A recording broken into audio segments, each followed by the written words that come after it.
విద్యా వైద్యాభివృద్ధికి ప్రభుత్వం పెద్దపీట వేస్తుందన్నారు శాసనసభ్యురాలు యనమల దివ్య. కాకినాడ జిల్లా తునిలో ఏర్పాటు చేసిన జేజే మల్టీ స్పెషాలిటీ ఎమర్జెన్సీ హాస్పిటల్ను ఆమె ప్రారంభించారు.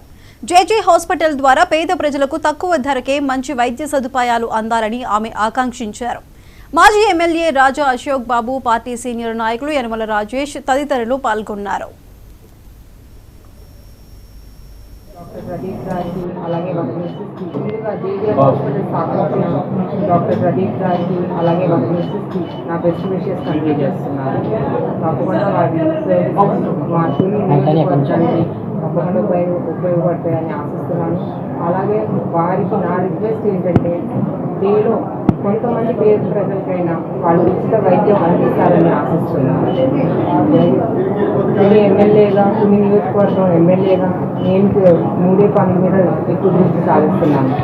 అది అభివృద్ధి, పేదల వైద్యం, ఉపాధి.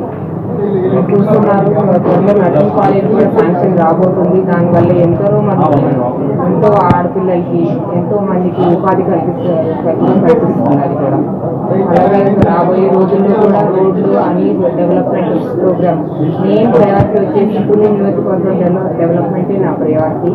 దాంతోపాటు వైద్యం, ఆరోగ్యం, ఉపాధి ఇవన్నీ చక్కగా మీ అందరి సహకారంతో ఇవన్నీ నెరవేరుతాయని ముందుగా జేజే హాస్పిటల్ స్థాపించిన డాక్టర్ ప్రదీప్ గారికి అలాగే వాళ్ళ మిస్సెస్కి. నెల్లూరు జిల్లా నాయుడుపేట ఆర్టీసీ బస్టాండ్ ప్రాంతంలోని